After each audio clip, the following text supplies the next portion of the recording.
بالله من الشيطان الرجيم. الله نزل أحسن الحديث كتابا متشابها مثاني تقشعر منه جلود الذين يخشون ربهم ثم تلين جلودهم وقلوبهم إلى ذكر الله ذلك هدى الله يهدي به من يشاء ومن يضلل الله فما له من هاد. ആദരണീയരായ രക്ഷിതാക്കളെ, ബഹുമാന്യരായ മാതാക്കളെ, പ്രിയ സഹോദരി സഹോദരന്മാരെ, സഹപ്രവർത്തകരെ, സുഹൃത്തുക്കളെ, ഖുർആൻ ലേണിംഗ് സ്കൂളിന്റെ ആഭിമുഖ്യത്തിൽ സംഘടിപ്പിച്ചിരിക്കുന്ന ഈ പഠന സംഗമത്തിന്റെ അവസാന സെഷനിലേക്ക് പ്രവേശിക്കുകയാണ്. അസർ നമസ്കാരത്തിന് ശേഷം ഈ പരിപാടിയുടെ ഏറ്റവും പ്രധാനമായ പഠിതാക്കളുടെ അനുഭവങ്ങൾ പങ്കുവെക്കാനുള്ള അവസരം നമ്മളെ കാത്തു നിൽക്കുകയുമാണ്. ഇതുമായി ബന്ധപ്പെട്ടുകൊണ്ട് നമ്മൾ ആലോചിക്കുമ്പോൾ മനുഷ്യരാശിയെ സംബന്ധിച്ചിടത്തോളം മാർഗദർശനമായി അവതീർണമായ വിശുദ്ധ വേദഗ്രന്ഥം, അത് പഠിക്കാനും മനസ്സിലാക്കാനും അറിയാനും ഉൾക്കൊള്ളാനും അർഹതപ്പെട്ട ബാധ്യസ്ഥരായിരിക്കുന്ന മുസ്ലിം സമൂഹം വിശുദ്ധ ഖുർആൻ കേവലം പാരായണത്തിനു വേണ്ടി മാത്രം ഉപയോഗിക്കുകയും മുസ്ലിങ്ങളുടെ ജീവിതവുമായി വിശുദ്ധ ഖുർആനിന് ബന്ധമില്ലാത്ത ഒരവസ്ഥയിലേക്ക് മുസ്ലിം സമൂഹം മാറിപ്പോവുകയും ചെയ്ത സന്ദർഭത്തിലാണ് ഇസ്ലാഹി പ്രസ്ഥാനം അതിന്റെ സംഘടിതമായ പ്രവർത്തനം ആരംഭിച്ചത്. 75 വർഷം മുമ്പ് നമ്മുടെ നാട്ടിലൂടെ നടന്നു പോകുമ്പോൾ ഒരു വീട്ടിലിരുന്ന് 4 ആളുകൾ വിശുദ്ധ ഖുർആൻ പാരായണം ചെയ്യുന്നത് കേട്ടാൽ അവിടെ ആരാണ് മരിച്ചത് എന്ന് അന്വേഷിക്കുന്ന അവസ്ഥയാണ് മുസ്ലിം സമൂഹത്തിൽ ഉണ്ടായിരുന്നത്. പള്ളിപ്പറമ്പുകളിൽ കവറിൻ പുറത്ത് പ്രത്യേകം കത്തപ്പുര കെട്ടിയുണ്ടാക്കി വിശുദ്ധ ഖുർആൻ ഓതി തീർക്കുന്ന ഒരു സാഹചര്യവും നമുക്ക് മുസ്ലിം സമൂഹത്തിൽ അന്ന് കാണാൻ സാധിക്കുമായിരുന്നു. ഇന്ന് അത്തരം കത്തപ്പുരകൾ ഇനിയും ഏതെങ്കിലും യാഥാസ്ഥിക മൂലകളിൽ ബാക്കിയുണ്ടോ എന്നെനിക്കറിയില്ല. പക്ഷെ അവരും അത് കൈയൊഴിഞ്ഞിരിക്കുന്നു എന്നുള്ളതാണ് യാഥാർത്ഥ്യം.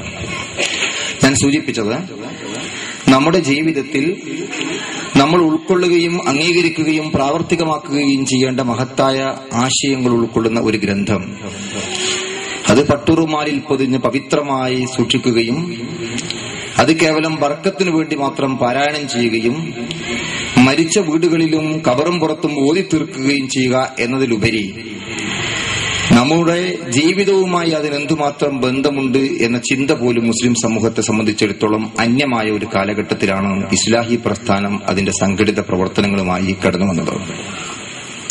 എത്ര വരെ ദിവസം 17 തവണ നെഞ്ഞത്ത് കൈവച്ചുകൊണ്ട് കിബിലയെ അഭിമുഖീകരിച്ചുകൊണ്ട് നിർബന്ധമായും ചൊല്ലേണ്ട സൂറത്തുൽ ഫാത്തിഹയുടെ പോലും അർത്ഥം മനസ്സിലാക്കേണ്ടതില്ല എന്ന് വിശ്വസിക്കുക മാത്രമല്ല, അങ്ങനെ പഠിപ്പിക്കപ്പെട്ട ഒരു സമൂഹത്തിലായിരുന്നു നമ്മൾ ഉണ്ടായിരുന്നത്. എന്റെ മുമ്പിലിരിക്കുന്ന തലമുതിർന്ന പല ഉമ്മാമമാർക്കും ആ കഥ ഓർമ്മയുണ്ടാകും. നമ്മൾ ആലോചിച്ചു, അങ്ങനത്തെ ഒരു കാലഘട്ടം, സൂറത്തുൽ ഫാത്തിഹയുടെ പോലും അർത്ഥം മുസ്ലിങ്ങൾ മനസ്സിലാക്കേണ്ടതില്ല എന്ന് വിചാരിക്കുന്ന ഒരു സാഹചര്യം. അപ്പൊ അവിടുന്ന് ഇങ്ങോട്ട് നമ്മൾ കടന്നു വന്നിരിക്കുന്ന വൈതരണികൾ, യഥാർത്ഥത്തിൽ നമ്മൾ ഇന്ന് നേടിയെടുത്തിരിക്കുന്ന നേട്ടം ISMന്റെ സംസ്ഥാന കമ്മിറ്റിയുടെ കീഴിൽ രൂപീകരിച്ചുകൊണ്ട് പ്രവർത്തനം ആരംഭിച്ച academy for Islamic studies and റിസർച്ചിന്റെ കീഴിൽ വ്യാപകമായി അനൗപചാരികമായും ജനകീയമായും വ്യവസ്ഥാപിതമായും ആരംഭിച്ചിരിക്കുന്ന ഖുർആൻ ലേണിംഗ് സ്കൂൾ ഇന്ന് വിപ്ലവകരമായ മാറ്റമാണ് മുസ്ലിം സമൂഹത്തിൽ വരുത്തിയിരിക്കുന്നത് എന്ന് നമുക്ക് ബോധ്യപ്പെടും. യഥാർത്ഥത്തിൽ മുജാഹിദുകൾ മാത്രമല്ല ഈ ക്ലാസുകളിൽ പങ്കെടുക്കുന്നത് നാനാ തുറകളിലുള്ള വ്യത്യസ്ത വീക്ഷണങ്ങളും കാഴ്ചപ്പാടുകളും വെച്ച് പുലർത്തുന്ന ആളുകളാണ്. നമ്മുടെ ക്ലാസുകളിൽ വരാൻ വൈമനസ്യം കാണിക്കുന്ന യാഥാസ്ഥികരായ, നേരത്തെ പറഞ്ഞതുപോലെ സൂറത്തുൽ ഫാത്തിഹയുടെ പോലും അർത്ഥം മനസ്സിലാക്കേണ്ടതില്ല എന്ന് വിചാരിച്ച യാഥാസ്ഥിക വിഭാഗം പോലും ഖുർആൻ സ്റ്റഡി സെന്ററുകൾ ആരംഭിക്കുകയും ഖുർആൻ ക്ലാസുകൾ നടത്തുകയും ചെയ്യുന്ന ഒരവസ്ഥയിൽ ഇന്ന് എത്തിപ്പെട്ടിരിക്കുന്നു എന്നുള്ളത് ഏറെ സന്തോഷകരമായ കാര്യമാണ്. കാരണം നമ്മൾ മാത്രം ഖുർആൻ പഠിക്കണമെന്നല്ല നമ്മൾ പറഞ്ഞത്, നമ്മൾ മാത്രം ഖുർആൻ ക്ലാസുകൾ സംഘടിപ്പിക്കണം എന്നുമായിരുന്നില്ല നമ്മുടെ വാദം. നമ്മൾ ആലോചിച്ച് നോക്കൂ, ഇസ്ലാഹി പ്രസ്ഥാനം 1921 കേരള ജംഇയ്യത്തുൽ ഉലമ ആരംഭിച്ച ഘട്ടം. പണ്ഡിതന്മാർ കൂടിച്ചേർന്നുകൊണ്ട് ചിന്തിക്കുകയാണ്, എന്തുകൊണ്ട് പണ്ഡിതന്മാർ ഒരുമിച്ചുകൊണ്ട് സംഘടിതമായി പ്രവർത്തിക്കണം, അതിനെന്താണ് തെളിവ് എന്നായിരുന്നു ചോദ്യം. നമ്മുടെ പണ്ഡിതന്മാർ ഖുർആൻ ആയത്തോതി വൽതകും മിൻകും ഉമ്മ യദ്ഊന ഇലൽ ഖൈർ വയഅ്മുറൂന ബിൽ മഅറൂഫ് വയൻഹൗന അനിൽ മുൻകർ, നിങ്ങളിൽ നിന്ന് ഒരു സമൂഹം ഉണ്ടാകട്ടെ, നല്ലതിലേക്ക് ജനങ്ങളെ ക്ഷണിക്കുകയും സദാചാരം കൽപ്പിക്കുകയും ദുരാചാരം വിലക്കുകയും ചെയ്യുന്ന ഒരു ജനത. 1921 അന്ന് യാഥാസ്ഥിക വിഭാഗം പണ്ഡിതന്മാരുടെ ഭാഗത്തുണ്ടായിരുന്ന പ്രതികരണം എന്താണ്? ഞങ്ങൾ ചോദിച്ചത് ഖുർആൻ ആയത്തല്ല ദലീലാകുന്നു എന്നാണ്. ആലോചിച്ചു സഹോദരന്മാരെ, സഹോദരികൾ, നമ്മൾ മതപരമായ തെളിവായി പ്രമാണമായി വിശുദ്ധ ഖുർആൻ സൂക്തം ഉദ്ധരിക്കപ്പെടുമ്പോൾ ഞങ്ങൾ ചോദിച്ചത് ഖുർആൻ ആയത്തല്ല ദലീലാകുന്നു എന്ന് പറഞ്ഞാൽ അതിനർത്ഥം മതപരമായ ദലീലായി ഖുർആൻ ആയത്ത് പോലും മനസ്സിലാക്കാത്ത കാലകളും തീലകളും മാലകളും മൗലൂദുകളും അടിസ്ഥാന പ്രമാണമായി സ്വീകരിച്ചിരുന്ന ഒരു സന്ദർഭത്തിലാണോ ഇസ്ലാഹി പ്രസ്ഥാനം അതിന്റെ സംഘടിതമായ പ്രവർത്തനം ആരംഭിച്ചത് എന്നാണ്. അവിടുന്ന് ഇങ്ങോട്ട് കടന്നു വന്നിരിക്കുന്ന, പിന്നിട്ടുപോയിരിക്കുന്ന വർഷങ്ങൾ നമ്മൾ ചിന്തിച്ചു നോക്കുക. അവിടെയാണ് നമുക്ക് യഥാർത്ഥത്തിൽ ഏറ്റവും വലിയ അനൗപചാരിക വിദ്യാഭ്യാസത്തിന്റെ ജനകീയമായ സ്വഭാവത്തോടുകൂടി തികച്ചും വ്യവസ്ഥാപിതമായി നമ്മൾ ഖുർആൻ ലേണിംഗ് സ്കൂളുകൾ സംഘടിപ്പിച്ചത്. ഇതിനു മുമ്പ് ഇസ്ലാഹി പ്രസ്ഥാനത്തിന്റെ ആരംഭ കാലഘട്ടത്തിൽ ഖുർആൻ ക്ലാസുകളായിരുന്നു. കോഴിക്കോട് പ്രദേശങ്ങളിൽ മർഹൂം NV അബ്ദുസലാം മൗലവിയെ പോലെ AK അബ്ദുൽ ലത്തീഫ് മൗലവിയെ പോലെ പ്രഗത്ഭരായ പണ്ഡിതന്മാർ നടത്തിയിരുന്ന ആഴ്ചകൾ തോറുമുള്ള ഖുർആൻ ക്ലാസുകളാണ് യഥാർത്ഥത്തിൽ ഇസ്ലാഹി പ്രസ്ഥാനത്തിന്റെ പ്രചരണത്തിന് ഒന്നാമതായി സ്വാധീനം ചെലുത്തിയത്. സാധാരണ നിലക്ക് പഠന രൂപത്തിലുള്ള ക്ലാസുകൾ. അവിടുന്നാണ് പലരും ഇസ്ലാഹി പ്രസ്ഥാനത്തിന്റെ ആശയം മനസ്സിലാക്കി. സാധാരണക്കാരായ ആളുകൾ പോലും, നാടന്മാരായിരിക്കുന്ന ആളുകൾ പോലും ഖുർആനിന്റെ ഹദീസുകളുടെ അടിസ്ഥാനത്തിൽ കാര്യങ്ങൾ വിഷയാധിഷ്ഠിതമായി പഠിക്കാൻ തുടങ്ങി. ഞാൻ ഇന്നും ഓർമ്മിക്കുകയാണ്, റൗദത്തുൽ ഉലൂം അറബിക് കോളേജിന്റെ മാനേജറായിരുന്ന ഒരു കുഞ്ഞു വൈദ്യരുണ്ടായിരുന്നു. സാധാരണക്കാരനായ ഒരു നാടൻ വൈദ്യർ.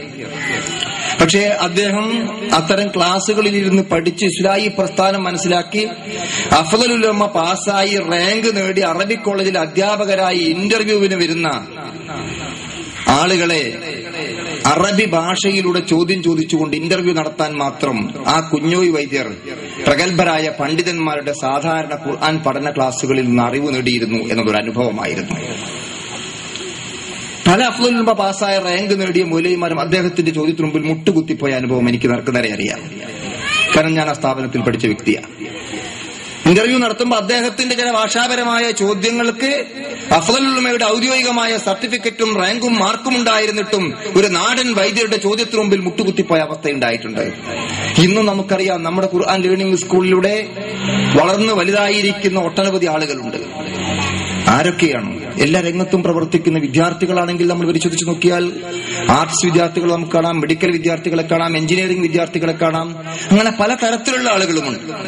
അതുപോലെ തന്നെ നമ്മൾ പരിശോധിക്കുക പല നിലക്കും തൊഴിലുകളും പല പ്രായത്തിലുമുള്ള ആളുകളുണ്ട്. സാധാരണഗതിയിൽ 10-15 വയസ്സായിരിക്കുന്ന കുട്ടികൾ മുതൽ 80-ഉം 75-ഉം ഒക്കെ പ്രായമേറെ ചെന്നിരിക്കുന്ന വൃദ്ധന്മാരും വൃദ്ധകളുമായിരിക്കുന്ന ആളുകൾ വരെ നമ്മുടെ ലേണിംഗ് ക്ലാസ്സിൽ ഇപ്പോൾ നിരന്തരമായി പഠിച്ചുകൊണ്ടിരിക്കുകയാണ്.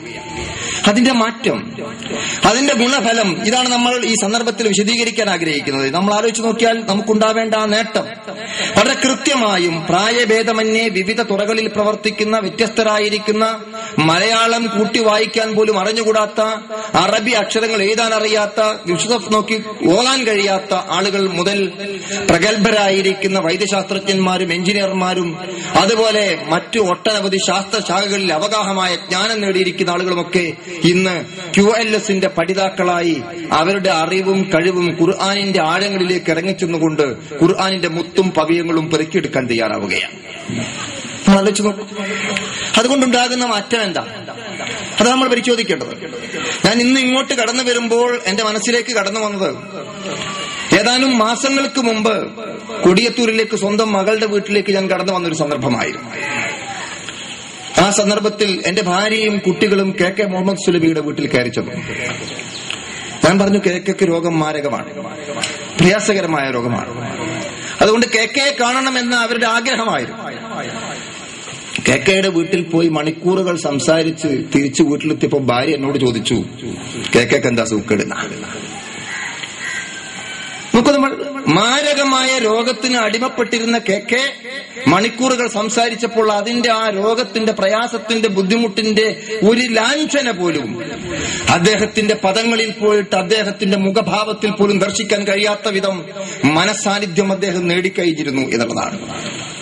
അത് ഖുർആനിന്റെ ആഴങ്ങളിലേക്ക് ഇറങ്ങിച്ചെന്നതുകൊണ്ടാണ്. ആ ഒരു മനുഷ്യൻ ഒരു ജീവിത സന്ദേശം ഉണ്ടായിരുന്നു. വിശുദ്ധ ഖുർആനിന്റെ ആഴങ്ങളിലേക്ക് ഇറങ്ങിച്ചെന്നുകൊണ്ട് അത് ആസ്വദിക്കാനും അനുഭവിക്കാനും സാധിച്ചിരുന്ന ആ മഹത് വ്യക്തി, അദ്ദേഹത്തിന് തന്റെ രോഗത്തിന്റെ അവസ്ഥയിൽ ഒരൊറ്റ പ്രയാസം മാത്രമേ ഉണ്ടായിരുന്നുള്ളൂ. ഷബാബിൽ എഴുതിക്കൊണ്ടിരിക്കുന്ന ഖുർആനിന്റെ വിവരണം അത് പൂർത്തിയാക്കാൻ സാധിക്കുന്നില്ലല്ലോ എന്നുള്ളത് മാത്രമാണ്. മറ്റ് സ്വന്തം കുടുംബത്തിലെ പ്രയാസങ്ങളുണ്ട് അദ്ദേഹത്തിന്, സ്വന്തം ജീവിതത്തിലെ ഒട്ടനവധി കാര്യങ്ങളുണ്ട്. പക്ഷെ അതൊന്നും അദ്ദേഹത്തിന്റെ മനസ്സുകളെ അലോസരപ്പെടുത്തിയില്ല. അതിനെക്കുറിച്ച് കാര്യമായ ചിന്ത പോലും അദ്ദേഹത്തിന്റെ മനസ്സുകളിലേക്ക് കടന്നു വന്നില്ല.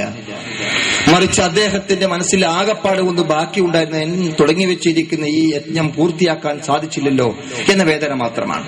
അത് നമ്മൾ ആലോചിച്ചു, ഖുർആനുമായി ജീവിതം ബന്ധപ്പെട്ട് കഴിഞ്ഞാൽ അതിന്റെ ഫലമായി നമ്മുടെ മനസ്സിലുണ്ടാകുന്ന മാറ്റം, നമ്മുടെ ജീവിതത്തിലുണ്ടാകുന്ന ആ പരിവർത്തനം, അത് വളരെ വ്യക്തമായി നമുക്ക് ദർശിക്കാൻ സാധിക്കും എന്നുള്ളത് മാത്രമാണ് ഞാനിവിടെ സൂചിപ്പിക്കുന്നത്. ഇവിടെ അസർ നമസ്കാരത്തിന് ശേഷം നടക്കുന്ന നിങ്ങളുടെ അനുഭവങ്ങൾ പങ്കുവെക്കുന്ന വേളകളിൽ നിങ്ങൾക്ക് ഓരോരുത്തർക്കും തുറന്നു പറയാൻ ഒട്ടേറെ അനുഭവങ്ങളുണ്ട് എന്ന് എനിക്കറിയാം. ആ അനുഭവങ്ങൾ പങ്കുവെക്കുമ്പോഴാണ് യഥാർത്ഥത്തിൽ നമുക്ക് ഈ ക്ലാസിന്റെ മെച്ചവും ഇതിന്റെ ഗുണവും ഇതിന്റെ നേട്ടവും നമുക്ക് ഉൾക്കൊള്ളാൻ സാധിക്കുന്നത്. തനി സാധാരണക്കാരായിരുന്ന ആളുകളിൽ പോലും ഖുർആൻ മനസ്സിലാക്കിയപ്പോഴുണ്ടായ പരിവർത്തനം, എന്റെ നാട്ടിൽ QLS തുടങ്ങിയ സന്ദർഭത്തിലുണ്ടായിരുന്ന അവസ്ഥയും ഇന്ന് അതിന്റെ ഫലവും നേർക്കുനേരെ അനുഭവത്തിലൂടെ നമുക്ക് ബോധ്യപ്പെട്ടതാണ്. സാധാരണക്കാരനെ ഖുർആൻ നോക്കി വായിക്കാൻ പോലും കഴിയാത്ത മത്സ്യക്കച്ചവടക്കാരനായിരുന്ന സഹോദരൻ ഇന്ന് ഇമാമത്ത് നിൽക്കാൻ വരെ പ്രാപ്തനായി മാറിയിട്ടുണ്ട്. കരിങ്കൽ കെട്ടുകാരനായിരുന്ന സഹോദരൻ ഇന്ന് സന്ധ്യയോടുകൂടി തറാവി നമസ്കാരത്തിലടക്കം ഇമാമത്ത് നിൽക്കാൻ മുൻപന്തിയിൽ ആവേശത്തോടുകൂടി കടന്നു വരുന്ന കാഴ്ച നേർക്കുനേരെ നമ്മൾ കാണുകയും അനുഭവിക്കുകയും ചെയ്യുന്നതാണ്. ഈ ക്ലാസ്സിലെ പഠിതാക്കൾ പല സ്ഥലങ്ങളിലും ജുമാ ഖുതുബ നിർവഹിച്ചുകൊണ്ടിരിക്കുകയും മദ്രസ അധ്യാപകരായി സേവനമനുഷ്ഠിക്കുകയും ചെയ്യുന്നു എന്നുള്ളത് നമ്മൾ അനുഭവിച്ചറിഞ്ഞിരിക്കുന്ന യാഥാർത്ഥ്യമാണ്.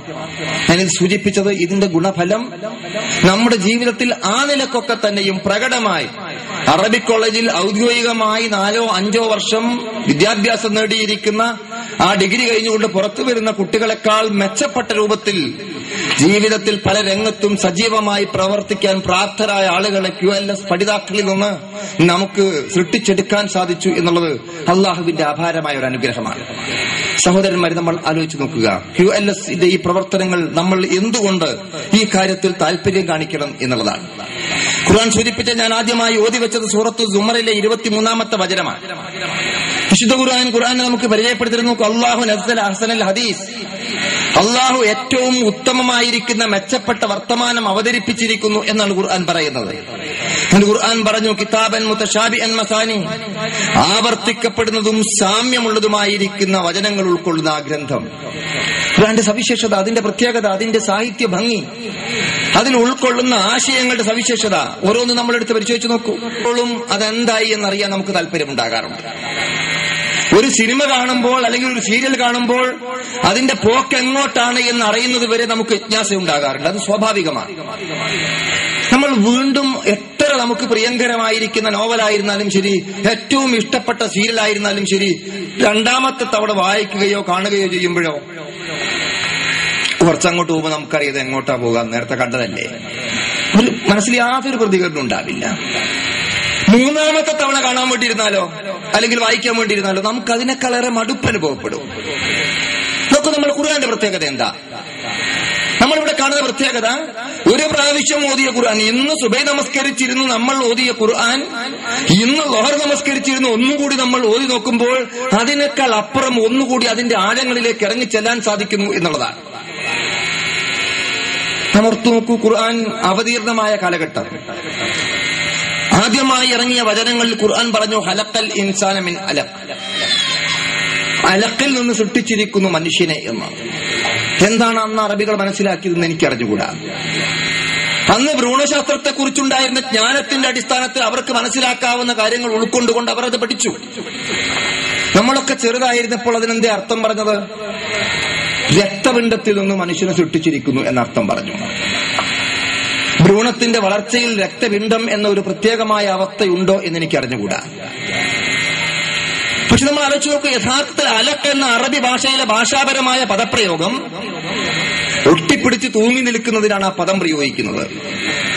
ബീജവും അണ്ഡവും കൂടിച്ചേർന്ന് മാതാവിന്റെ ഗർഭാശയത്തിനകത്ത് ഒട്ടിപ്പിടിച്ച് തൂങ്ങി നിൽക്കുന്ന ഭ്രൂണാവസ്ഥയിൽ നിന്ന് മനുഷ്യ കുഞ്ഞിന്റെ വളർച്ചയുടെ വിവിധ ഘട്ടങ്ങളെക്കുറിച്ച് ഖുർആനിന്റെ സൂചന അടുത്ത കാലത്തെ ഭ്രൂണശാസ്ത്രത്തിന്റെ വളർച്ചയിലൂടെ നമ്മൾ മനസ്സിലാക്കുമ്പോൾ നമ്മൾ ആലോചിച്ച് നോക്കൂ, ഖുർആൻ ഇന്ന് ഇറങ്ങിയതാണോ എന്ന് തോന്നുകയാണ്. ഖുർആന്റെ സവിശേഷത, നമ്മൾ ഇന്നലെ ഓതിയ ആയത്ത് ഇന്ന് ഓതുമ്പോൾ നമുക്കതിനൊരു പുതുമ കണ്ടെത്താൻ സാധിക്കും. ഞാനിപ്പോൾ ഓർത്തു പോകുന്നത് ഏതാനും ആഴ്ചകൾക്ക് മുമ്പ് നമ്മുടെ യാത്ര ചോദിച്ച KC അബൂബക്കർ മൗലവിയെ കുറിച്ചാണ്. അവർക്കെല്ലാം അല്ലാഹു മഗ്ഫിറത്തും റഹ്മത്തും അനുഗ്രഹിക്കുമാറാകട്ടെ. എന്റെയൊക്കെ ചെറുപ്പകാലത്ത് യഥാർത്ഥത്തിൽ ഖുർആനിന്റെ സൗന്ദര്യം KCയുടെ രസകരമായ പ്രസംഗത്തിൽ നിന്നാണ് അനുഭവിക്കാൻ സാധിച്ചിരുന്നത്. വളരെ കാലം രോഗബാധിതനായിരുന്നതുകൊണ്ട് അടുത്ത കാലത്ത് ചെറുപ്പക്കാർക്ക് അദ്ദേഹത്തിന് ഒരു പക്ഷെ പരിചയമുണ്ടാവില്ല.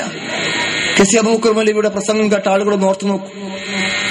ഖുർആന്റെ സുന്ദരമായിരിക്കുന്ന ആശയങ്ങൾ തന്റെ വശ്യമായ സരസമായ ശൈലിയിലൂടെ ജനങ്ങളുടെ മുമ്പിൽ അനാവരണം ചെയ്തപ്പോൾ ആ ഖുർആൻ അത് എന്ത് ഉൾക്കൊള്ളുന്നു എന്നുള്ള അതിന്റെ ആ മനോഹാരിതയിലേക്ക് ഇറങ്ങിച്ചെല്ലാൻ നമുക്ക് സാധിച്ചിരുന്നു. അതൊരു പ്രത്യേകതയായിരുന്നു, അതൊരു പ്രത്യേക അനുഭവമായിരുന്നു. ഞാൻ പറഞ്ഞു വന്നത്, ഖുർആൻ നമ്മൾ ഓരോന്നെടുത്ത് പരിശോധിച്ച് നോക്കിയാലും ഈ കാര്യം നമുക്ക് ബോധ്യപ്പെടും. ഈ വായിക്കുക എന്ന് പറഞ്ഞപ്പോ, അല്ലമ ബിൽ കലം പേന കൊണ്ട് പഠിപ്പിച്ചവൻ എന്ന് പറഞ്ഞപ്പോ, ഖുർആൻ അവതരിച്ച കാലഘട്ടത്തിൽ പ്രവാചകൻ പറഞ്ഞത് മാ അന ബിഖാരി, ഞാൻ വായിക്കുന്നവനല്ല എന്നാ. റസൂൽ വായിക്കാൻ അറിയില്ല, എഴുതാൻ അറിയില്ല, നിരക്ഷരനാണ്, നിരക്ഷരായ സമൂഹത്തിലാണ്, ഉമ്മി എന്നാണ് വിശേഷിപ്പിക്കപ്പെട്ടത്. ആ ഉമ്മിയായ മനുഷ്യനോടാണ് വായിക്കാനും പഠിക്കാനും എഴുതാനും പേനയും അതിന്റെ മഹത്വവും ഒക്കെ ഖുർആൻ ഉദ്ഘോഷിച്ചത്. അവിടുന്ന് എന്താ വായിച്ചു തുടങ്ങി? അന്ന് അവിടെ ഉപയോഗിച്ചിരുന്ന പേന എന്തായിരുന്നു നമുക്ക് അറിഞ്ഞുകൂടാ. കുറെ വർഷങ്ങൾക്ക് മുമ്പ് നമ്മുടെ നാട്ടിലെ ചെയ്യുമ്പോഴോ കുറച്ചങ്ങോട്ട് പോകുമ്പോൾ നമുക്കറിയാതെ എങ്ങോട്ടാ പോകാം, നേരത്തെ കണ്ടതല്ലേ, ഒരു മനസ്സിൽ യാതൊരു പ്രതികരണം ഉണ്ടാവില്ല. മൂന്നാമത്തെ തവണ അപ്പൊ നോക്കൂ, നമ്മൾ അവിടെ യഥാർത്ഥത്തിൽ ഇഖ്റ എന്ന പദപ്രയോഗവും അല്ലമ ബിൽ ഖലം എന്ന ഖുർആന്റെ പ്രയോഗവും അല്ലമൽ ഇൻസാന മാ ലം യഅലം എന്ന ഖുർആന്റെ പ്രയോഗവും ഒക്കെ നമ്മൾ ഇന്ന് ചിന്തിക്കുമ്പോൾ അന്ന് അവർക്കറിഞ്ഞുകൂടാത്തത് പഠിപ്പിച്ചു നൂറ്റാണ്ടുകൾ കഴിഞ്ഞു. മനുഷ്യൻ ഒരുപാട് നേടി, ഒരുപാട് അറിഞ്ഞു, ഒരുപാട് മനസ്സിലാക്കി. ഇന്നും യഥാർത്ഥത്തിൽ അവൻ അറിഞ്ഞുകൂടാത്തത് പഠിപ്പിച്ചു കൊടുത്തിരിക്കുന്നു എന്ന ഖുർആന്റെ പ്രഖ്യാപനം ഒരു സത്യ യാഥാർത്ഥ്യമായി നമ്മുടെ മുമ്പിൽ നിറഞ്ഞു നിൽക്കുകയാണ്. ഇനി നമ്മൾ ആലോചിച്ചു, നമ്മളൊരു നൂറ്റാണ്ടുകൾ പിന്നിട്ട് നമ്മുടെ ഭാവി തലമുറയിലെ മക്കൾ എന്തെല്ലാം കണ്ടെത്തും. പക്ഷെ അന്നും അവർക്കറിഞ്ഞുകൂടാത്തത് പഠിപ്പിച്ചു കൊടുത്തു എന്ന ഖുർആന്റെ പ്രയോഗം സത്യമായി നിലകൊള്ളും. അതാണ് ഖുർആന്റെ സവിശേഷത. നമ്മൾ എത്ര പഠിച്ചാലും, നമ്മൾ എത്ര മനസ്സിലാക്കിയാലും, നമ്മൾ എത്ര അറിഞ്ഞാലും ആ അറിഞ്ഞതിനെ മുഴുവനും യഥാർത്ഥത്തിൽ അതിനേക്കാൾ വലിയ ഒരവസ്ഥയിലേക്ക് കണ്ടെത്താനുള്ള പ്രേരണയും പ്രചോദനവും ഖുർആൻ നമുക്ക് നൽകുന്നു. ഖുർആന്റെ പദപ്രയോഗങ്ങൾ നോക്കൂ. നമ്മൾ ഏതെങ്കിലും ഒരു കാര്യം, നമുക്ക് ചില പദങ്ങൾ പ്രസംഗത്തിൽ ആവർത്തിക്കപ്പെടാറുണ്ട്. പ്രസംഗിക്കുന്ന ഞങ്ങൾക്കത് ഓർമ്മ ഉണ്ടാവില്ല. കേൾക്കുന്ന പല സുഹൃത്തുക്കളും പറയും, ഒരു നിങ്ങൾ ഇന്ന വാക്ക് ഇങ്ങനെ ഇടക്കിടക്ക് റിപ്പീറ്റ് ചെയ്യലുണ്ടല്ലോ. കാരണം കേൾക്കുന്ന ആളുകളാണല്ലോ പ്രസംഗത്തെ വിലയിരുത്തുക. ചില ലേഖനം വായിച്ചു നോക്കും, നമ്മൾ ചില കാര്യങ്ങൾ ആവർത്തിക്കപ്പെടുമ്പോൾ നമുക്കൊരു ആവർത്തന വിരസത അനുഭവിക്കാറുണ്ട്. പക്ഷെ നമ്മൾ ആലോചിച്ച് നോക്കൂ, ഖുർആനിൽ ആദം നബിയുടെ കഥ എത്ര സ്ഥലത്ത് പറഞ്ഞിട്ടുണ്ട്? ഇബ്രാഹിം നബിയുടെ ചരിത്രം എത്ര സ്ഥലങ്ങളിലാണ് പരാമർശിച്ചിരിക്കുന്നത്? അതുപോലെ പല പ്രവാചകന്മാരുടെയും ചരിത്രവും വസ്തുതകളും കാര്യങ്ങളും തൗഹീദിനെ കുറിച്ച് നമുക്കറിയാം. QLSന്റെ ക്ലാസുകളിൽ അമ്മജുസ് മുതൽ താഴോട്ട് പരിശോധിച്ച് നോക്കിയാൽ പല സൂറകളും തൗഹീദും ആഖിറത്തുമാണ് പഠിപ്പിക്കുന്നത്. തൗഹീദിനെ കുറിച്ചും ആവർത്തനെ കുറിച്ചും പലയിടത്തും പറഞ്ഞിട്ട് നമ്മൾ ആലോചിച്ച് നോക്കൂ, എന്തെങ്കിലും ആവർത്തനം കൊണ്ട് നമുക്കൊരു വിരസത തോന്നുന്നുണ്ടോ? സൂറത്തുർ റഹ്മാൻ നമുക്കറിയാം, ഒട്ടനവധി തവണ ചോദിക്കുന്നു, ഫബിഅയ്യി ആലാഇ റബ്ബികുമാ തുകദ്ദിബാൻ. പക്ഷെ അതിങ്ങനെ ആവർത്തിച്ച് കേൾക്കുമ്പം അതിന്റെ ആശയം മനസ്സിലാക്കുന്ന മനുഷ്യന് ഓരോ ഫബിഅയ്യി ആലാഇ റബ്ബികുമാ തുകദ്ദിബാൻ എന്നുള്ളതിന് ഓരോ അർത്ഥം മനസ്സിലാക്കാൻ കഴിയും. ഏതെന്താ ഇത് പിന്നെയും പിന്നെയും ഫബിഅയ്യി? റഹ്മാൻ ഓതിയിട്ട് ആരെങ്കിലും ചോദിച്ചോ? പലർക്കും താല്പര്യം സൂറത്തുർ റഹ്മാൻ ഓതാൻ, സൂറത്തുർ റഹ്മാൻ കേൾക്കാൻ. ഒരാവർത്തന വിരസത അനുഭവിക്കുന്നത്. എത്ര പ്രാവശ്യമാണ് ആയത്ത് ആവർത്തിക്കുന്നു നമ്മൾ പരിശോധിച്ചു.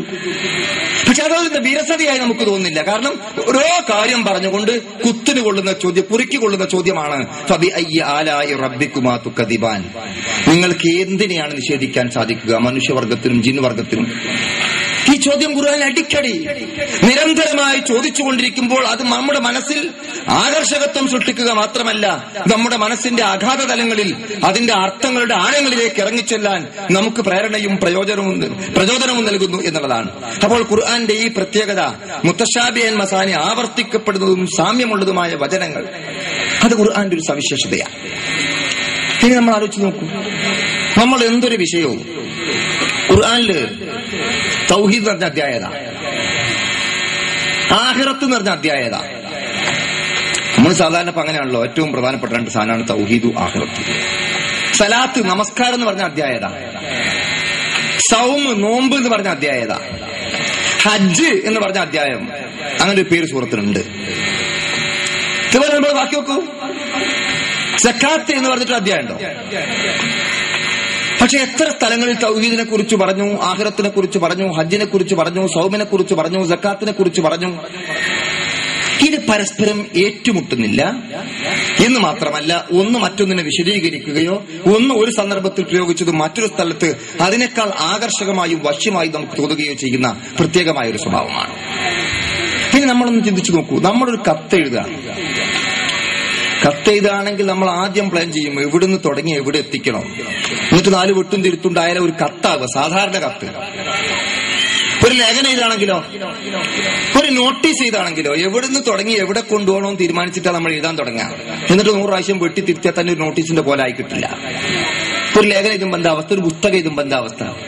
ആ പുസ്തകത്തിൽ എന്ത് വേണം, ഏതൊക്കെ പാഠങ്ങളിൽ എന്തൊക്കെ വേണം എന്നൊക്കെ തീരുമാനിച്ചിട്ടുള്ള പുസ്തകം എഴുതാം. ഖുർആന്റെ അധ്യായങ്ങളുടെ വൈവിധ്യം നമ്മൾ പരിശോധിച്ചു നോക്കും. ഈ വൈവിധ്യം യഥാർത്ഥത്തിൽ നമുക്ക് പല രൂപത്തിലും പല രംഗങ്ങളിലും പല സന്ദർഭങ്ങളിലും പല അവസ്ഥകളിലുമായിട്ട് ഖുർആൻ അവതരിപ്പിച്ചിരിക്കുന്ന ഓരോ കാര്യങ്ങളും ഒരു വിഷയം തുടർച്ചയായി പറഞ്ഞുകൊണ്ട്, ഒന്ന് നമസ്കാരത്തെക്കുറിച്ച്, ഒന്ന് സക്കാത്തിനെ കുറിച്ച്, ഒന്ന് നോമ്പിനെ കുറിച്ച്, ഒന്ന് ഹജ്ജിനെ കുറിച്ച്, അങ്ങനെ പാഠം തിരിക്കാതെ ഖുർആനിന്റെ അധ്യായങ്ങളുടെ ക്രമീകരണവും ആയത്തിന്റെ പ്രത്യേകതകളും ഒക്കെ നമ്മളെടുത്ത് വിലയിരുത്തിയിട്ട് അത് അങ്ങനെ ആയിരുന്നിട്ടും നമുക്കത് ആകർഷകമായി തോന്നുന്നു എന്നുള്ളത് ആ ഖുർആന്റെ വശ്യമായ ശൈലിയുടെ പ്രത്യേകതയാണ്. ഇനി നമ്മൾ ചിന്തിച്ചു നോക്കിയാൽ നമുക്ക് കാണാൻ സാധിക്കും സാഹിത്യ ഭംഗി. ഏതൊരു ഭാഷയും എത്രയും വർഷങ്ങൾ പിന്നിടുമ്പോൾ പുതിയ പ്രയോഗങ്ങളാണ്. ഒരു 70 വർഷം മുമ്പ് അല്ലെങ്കിൽ 100 കൊല്ലം മുമ്പ് ഒരു നാട്ടിലെ ഏറ്റവും മെച്ചപ്പെട്ട ഭാഷ ആ കാലഘട്ടത്തിലെ ദിനപത്രത്തിലെ ഭാഷയാണ്, ലേറ്റസ്റ്റ് ഭാഷ. പക്ഷെ 100 കൊല്ലം മുമ്പ് മനോരമയിലോ അല്ലെങ്കിൽ മാതൃഭൂമിയിലോ അതുപോലെ ഏറ്റവും നല്ല ഒരു പത്രങ്ങളിൽ വന്നിരിക്കുന്ന വാർത്ത ഇന്ന് നമ്മളെടുത്ത് വായിച്ചു നോക്കി, അതിന്റെ ഭാഷാ ശൈലിയും ഇന്നത്തെ ശൈലിയും തമ്മിലുള്ള വ്യത്യാസം നമ്മെ അമ്പരപ്പിക്കും. മലയാളത്തിലെ ഏത് കാര്യങ്ങൾ നമ്മളെടുത്ത് വായിച്ചു, ഏത് ഭാഷയിൽ നമ്മളെടുത്ത് വായിച്ചു. പക്ഷെ ഖുർആന്റെ പ്രത്യേകത നോക്കൂ, നമ്മൾ നൂറ്റാണ്ടുകൾ പിന്നിട്ടിട്ടും അതിന്റെ ഭാഷാപരമായ പ്രയോഗങ്ങൾക്കോ ഭാഷാ ശൈലിക്കോ സാഹിത്യ ഭംഗിക്കോ യാതൊരു കോട്ടവും തട്ടാതെ നിലകൊള്ളുന്നു എന്നുള്ളത് അതിന്റെ അമാനുഷികതയുടെ പ്രത്യേകതയാണ്. ദൈവത്തിന്റെ വചനങ്ങളാകുന്നു, അള്ളാഹുവിന്റെ കലാമാകുന്നു എന്നുള്ള സവിശേഷതയാണ്. ഈ അള്ളാഹുവിന്റെ കലാം ഇത് യഥാർത്ഥത്തിൽ മനുഷ്യരിലുണ്ടാക്കുന്ന മാറ്റമാണ് നമ്മൾ പരിശോധിക്കേണ്ടത്. വിശുദ്ധ ഖുർആൻ പറഞ്ഞു, അവരുടെ റബ്ബിനെ ഭയപ്പെടുന്ന ആളുകളുടെ തൊലികൾ രോമാഞ്ചം കൊള്ളുകയാണ്. ഖുർആൻ ആവർത്തിച്ച് വായിച്ചുകൊണ്ടിരിക്കുമ്പോൾ, പഠിച്ചുകൊണ്ടിരിക്കുമ്പോൾ, മനസ്സിലാക്കുമ്പോൾ, ക്ലാസ്സുകളിൽ ഇരിക്കുമ്പോൾ വീണ്ടും വീണ്ടും അറിയാനും പഠിക്കാനും മനസ്സിലാക്കാനും അന്വേഷിക്കാനും കണ്ടെത്താനും ഈ ഖുർആൻ ലേണിംഗ് ക്ലാസ്സിൽ താല്പര്യപൂർവ്വം വന്നിരിക്കുന്ന ആളുകൾ വീണ്ടും വീണ്ടും എത്ര. എനിക്കറിയാം പല പഠിതാക്കളുടെയും അവസ്ഥ, ആഴ്ചയിൽ എന്ത് എൻഗേജ്മെന്റ്സ് ഉണ്ടെങ്കിലും എനിക്കിന്ന് QLSന്റെ ക്ലാസ് ആണ് എന്ന് പറയുന്നവരാണ്. അത് എന്റെ ഇടയ്ക്ക് കുറെ ഡ്രോപ്പ് ഔട്ട് വന്നിട്ടുണ്ടാകും, കാരണം അങ്ങോട്ട് കയറാത്ത ആൾക്കാരാണ്. ഡ്രോപ്പ് ഔട്ട് ആദ്യകാലത്ത് വന്ന പലരും ക്ലാസ്സിൽ ഉണ്ടാവില്ല എന്നുള്ളത് നമുക്ക് ന്യായം പറയാനുണ്ടാവും. പക്ഷെ അവർ യഥാർത്ഥത്തിൽ ഇതിനെ മാധുര്യം അനുഭവിക്കാൻ ചാൻസ് കിട്ടിയില്ല. ഒന്ന് വന്നു നോക്കിയതാ, വന്നു നോക്കി ഒന്ന് വേണം പുസ്തകം വേണം എഴുതണം എന്നൊക്കെ പറഞ്ഞപ്പോ അന്നിട്ട് പോയതാ. പക്ഷെ 4 ദിവസം ബുദ്ധിമുട്ടി ഒന്ന് എഴുതി പഠിച്ച് ചൊല്ലി കാണാപ്പാഠം പഠിച്ച് അതിന്റെ അർത്ഥം പഠിച്ച് അതിന്റെ ഗ്രാമർ അറിയാതെ പഠിച്ച് അങ്ങനെ ഇതുമായിട്ടൊന്ന് ബന്ധപ്പെട്ടൊരു 6 മാസം ക്ലാസ്സിൽ വന്ന ആരെങ്കിലും ഡ്രോപ്പ് ഔട്ട് ആകാറുണ്ടോ? ഇല്ല. എന്ത് പ്രയാസം ഉണ്ടെങ്കിലും ഇന്ന് എനിക്ക് QLSന്റെ ക്ലാസ്, അതിന് പോകണം, എല്ലാ എൻഗേജ്മെന്റും മാറ്റിവെക്കും. അങ്ങനെയല്ലേ നമ്മുടെ അവസ്ഥ? നമ്മൾ ആലോചിച്ചു ആ മാറ്റം എങ്ങനെ ഉണ്ടായി? ഇത് ആ വേണ്ട രൂപത്തിൽ ഉൾക്കൊണ്ട് കഴിഞ്ഞതാണ്. അപ്പോൾ ഇവിടെ ഖുർആൻ പറഞ്ഞ കാര്യം നോക്കൂ നമ്മൾ. തഖ്ശഇറു മിൻഹു ജുലൂദുല്ലദീന യഖ്ശൗന റബ്ബഹും, അവരുടെ റബ്ബിനെ ഭയപ്പെടുന്ന ആളുകളുടെ തൊലികൾ യഥാർത്ഥത്തിൽ രോമാഞ്ചമണിയുന്ന അവസ്ഥ. തലീനു ജുലൂദുഹും വഖുലൂബുഹും ഇലാ ദിക്രില്ലാഹ്, അതുണ്ടാകുന്ന മാറ്റം. അവരുടെ ചർമ്മങ്ങളും അവരുടെ മനസ്സുകളും ദൈവസ്മരണയിലേക്ക് മയപ്പെട്ടുകൊണ്ടുവരികയാണ്.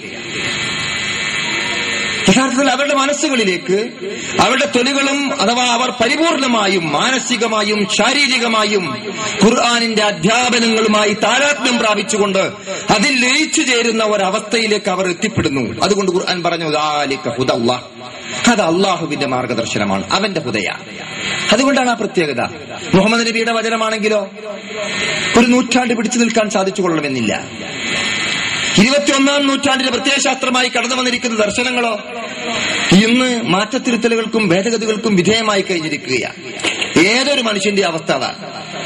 മനുഷ്യരുണ്ടാക്കുന്ന എന്ത് നിയമങ്ങളായിരുന്നാലും ശരി, എത്ര വലിയ ചിന്തയായിരുന്നാലും ശരി, അത് ഏറ്റവും മേത്തരമായി നമുക്ക് തോന്നിയിരുന്നാലും ശരി, എത്ര മെച്ചപ്പെട്ടതായി നമുക്ക് അനുഭവിച്ചിരുന്നാലും ശരി, അതിന് കൂടുതൽ കാലം നിലനിൽക്കാൻ കഴിയില്ല. മാറ്റങ്ങൾ, ഭേദഗതികൾ ആവശ്യമായി വരും.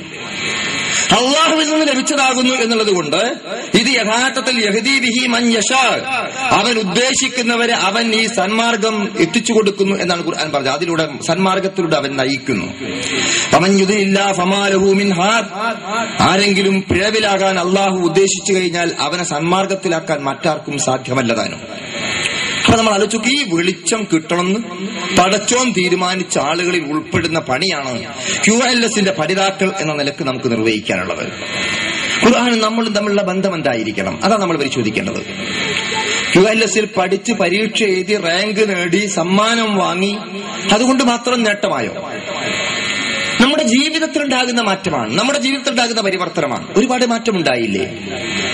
നമ്മൾ ആലോചിച്ചു, നമുക്ക് തന്നെ സ്വയം അനുഭവപ്പെടും. QLSൽ വരുന്നതിന് മുമ്പ് അത്ര വലിയ നിഷ്കർഷയില്ലാത്ത പലരും ഇത് നമസ്കാരത്തിൽ കൃത്യത പുലർത്തുന്നില്ലേ? എനിക്കറിയാം പല സഹോദരിമാരെ രാവിലെ എഴുന്നേറ്റ് പുറത്തിറങ്ങി എല്ലാ പണികളും തീർത്ത് അലക്കും കുളിയും കഴിഞ്ഞ് വരുമ്പോ അസറാകും. പിന്നെ ലോഹറും അസറും ചിലപ്പം മഗ്‌രിബ് കൂടി കൂട്ടി നിസ്കരിക്കുന്ന അവസ്ഥയുണ്ടായിരുന്നു. QLSൽ ഒരു 4 ആഴ്ച പോയി, പിന്നെ ആ ഏർപ്പാട് കണ്ടിട്ടില്ല. കൃത്യമായി നമസ്കരിക്കുന്ന അവസ്ഥയുണ്ടായി. രോഗം വന്ന് പ്രയാസപ്പെടുന്ന ഘട്ടങ്ങളിൽ നമസ്കരിക്കണമെന്ന ബോധമുണ്ടായി. നമുക്ക് നിഷേധിക്കാൻ സാധിക്കുമോ? കൃത്യമായി യാത്ര ചെയ്യുന്ന സന്ദർഭങ്ങളിൽ യാത്രയുടെ ആനുകൂല്യങ്ങൾ ഉപയോഗിച്ചുകൊണ്ട് എങ്ങനെ നമസ്കരിക്കണമെന്ന കാഴ്ചപ്പാട് നമ്മുടെ സാധാരണക്കാരികളായ സഹോദരിമാർക്കുണ്ടായി. നമുക്ക് നിഷേധിക്കാൻ സാധിക്കുമോ? കൃത്യമായി നമസ്കരിക്കണം എന്ന് ആഗ്രഹിച്ചുകൊണ്ട് നമസ്കരിച്ചിരുന്ന ആളുകളിൽ തന്നെ എന്തെല്ലാം മാറ്റം QLSൽ വന്നതിനു ശേഷം ഉണ്ടായി. വലിയൊരു മാറ്റമാണത്, വലിയൊരു പരിവർത്തനമാണ്. കാരണം നമ്മളൊക്കെ നമസ്കാരം ഒഴിവാക്കാനുള്ള ചെറിയ രോഗം വന്നാലാണ്, ചിലപ്പോൾ ചെറിയ തെറ്റിദ്ധാരണകളുമുണ്ട്, ചെറിയ ഉസ്വാസുകളുമുണ്ട്. സ്ത്രീകൾക്കുണ്ടാകുന്ന ചില കാര്യങ്ങൾ, രോഗങ്ങൾ തിരിച്ചറിയാതെ, അല്ലെങ്കിൽ അങ്ങനെയാണെങ്കിൽ ഞാനങ്ങനെ നമസ്കരിക്കും, അല്ലെങ്കിൽ ഞാനിങ്ങനെ കുളിച്ചിട്ടില്ലല്ലോ, ആ കുളി നിർബന്ധമായ സാഹചര്യം അല്ലാത്ത സന്ദർഭങ്ങളിൽ പോലും കുളിച്ചില്ലല്ലോ എന്ന ഒരു തരം ഉസ്വാസിന്റെ പേരിൽ നമസ്കാരം ഉപേക്ഷിക്കുമ്പോൾ പ്രയാസം അനുഭവിക്കുന്ന ഒരവസ്ഥ മുമ്പ് കാലത്തുണ്ടായിരുന്നു. ഇന്നത് മാറി. നമുക്ക് കാര്യങ്ങൾ മനസ്സിലാക്കി പഠിക്കേണ്ട രൂപത്തിൽ പഠിച്ചു, അറിയേണ്ട കാര്യങ്ങൾ അറിഞ്ഞു, ഇന്നെന്ന കാര്യങ്ങൾ ഇങ്ങനെയൊക്കെ ചെയ്യാമെന്ന് സ്വയം ബോധ്യം വന്നു. അപ്പോൾ തന്റെ ഇടമുണ്ടായി, ധൈര്യമുണ്ടായി, ആ കാര്യങ്ങൾ ഭംഗിയായി നിർവഹിക്കാൻ നമുക്ക് സാധിക്കുന്നു. വലിയൊരു മാറ്റമാണത്. സ്വഭാവത്തിൽ മാറ്റമുണ്ടായില്ലേ? നമ്മൾ പരിശോധിച്ചു നോക്കൂ. നിഷേധിക്കാൻ കഴിയുമോ നമുക്ക്? QLSൽ വരുന്നതിന് മുമ്പുണ്ടായിരുന്ന സ്വഭാവവും QLSൽ വന്നതിന് ശേഷമുള്ള സ്വഭാവവും. പ്രവാചക തിരുമേനിയുടെ സ്വഭാവത്തെക്കുറിച്ച് സ്വഹാബി വര്യന്മാർ അന്വേഷിച്ചത് പ്രിയപത്നി ആയിഷ റളിയല്ലാഹു അൻഹയോടാണ്. അവർ തെരഞ്ഞെടുത്തത് സ്വന്തം ഭാര്യയാണ്. എന്തുകൊണ്ടാണ്? കാരണം നമ്മുടെ നാട്ടിൽ സാധാരണ ഒരു ചൊല്ലുണ്ട്, കൂടെ കിടക്കുന്നവനെ രാപ്പനെ അറിയും. ഒരാളുടെ തനിനിറം മനസ്സിലാക്കാൻ സാധിക്കുക അയാളുടെ ഏറ്റവും ബന്ധപ്പെടുന്ന ആളുകൾക്കാണ്, സ്വകാര്യ ജീവിതത്തിലാണ്. പുറമെ ചിരിച്ചു നടക്കാൻ വളരെ സുന്ദരമാണ്. ഇപ്പൊ നമ്മൾ കണ്ടില്ല, എല്ലാ രാഷ്ട്രീയക്കാരും കയറി വരും, ചിരിച്ചോണ്ടാ വരിക. ഒരു മാസം മുമ്പ് നമ്മെ കണ്ടാൽ തിരിഞ്ഞു പോകുന്ന രാഷ്ട്രീയക്കാർ ഇന്ന് ഇങ്ങോട്ട് കടന്നു വന്നാൽ വിളിക്കാത്ത കല്യാണത്തിന് കയറി വരും, വരില്ലേ? ആരോ മരിച്ചിട്ടുണ്ടോ എന്ന് മരിച്ച വീട്ടിൽ പോകാൻ അന്വേഷിച്ചെടുക്കാം. മുമ്പ് മരിച്ച വിവരം കൊടുത്താൽ കിട്ടാത്ത മനുഷ്യൻ നേരെ മരിച്ചതെന്ന് ചോദിച്ചാൽ അവിടെ നടക്കുക. കാരണം ഒരു വോട്ട് കിട്ടാൻ വല്ല ചാൻസും ആ ചിരിയുടെ ഉള്ളിലുണ്ടോ എന്ന് അന്വേഷിക്കുന്നിടത്താണ്. അതൊക്കെ പുറമെ അഭിനയിക്കാൻ സാധിക്കും. ആത്മാർത്ഥമായി ഉള്ളിന്റെ ഉള്ളിൽ നിന്ന് ചിരിക്കാൻ കഴിയുന്ന ഒരവസ്ഥ അത് നമുക്കുണ്ടാകുന്നത് എവിടെയാണ്? അത് നമ്മുടെ സ്വന്തം ഇടയോടാണ്, സ്വന്തം കുടുംബത്തോടാണ്, തന്നോട് ഏറ്റവും അടുത്ത് ബന്ധപ്പെടുന്നവരോടാണ്. അതുകൊണ്ട് തന്നെയാണ് സ്വഹാബിവര്യന്മാർക്ക് നബിയുടെ സ്വഭാവം അല്ലമീനാണെന്നറിയാം, വിശ്വസ്തനാണെന്നറിയാം, സത്യസന്ധനാണെന്നറിയാം, പുറമെ വളരെ നീറ്റായിട്ട് പെരുമാറുന്ന ആളാണെന്നറിയാം. പക്ഷേ ഒന്ന് പരിശോധിച്ചു നോക്കിയതാണ്, ടെസ്റ്റിംഗ് ഡോസ് കൊടുത്തതാണ്. എന്താ ഭാര്യയോടുള്ള പ്രവാചകന്റെ പെരുമാറ്റം? ആയിഷ റളിയല്ലാഹു ഉടനെ മറുപടി പറഞ്ഞു, കാന ഖുലുഖുഹു ഖുർആന. അദ്ദേഹത്തിന്റെ സ്വഭാവം ഖുർആനായിരുന്നു. എന്റെയും നിങ്ങളുടെയും സ്വഭാവം ഖുർആനാകുന്നു എന്ന് നമുക്ക് സ്വയം സമാധാനിക്കാനുള്ള ഒരവസ്ഥ നമ്മുടെ സ്വഭാവത്തിൽ, നമ്മുടെ പെരുമാറ്റത്തിൽ, നമ്മുടെ സമീപനത്തിൽ, നമ്മുടെ മുഖഭാവങ്ങളിൽ, നമ്മുടെ വർത്തമാനങ്ങളിൽ ഉണ്ടോ?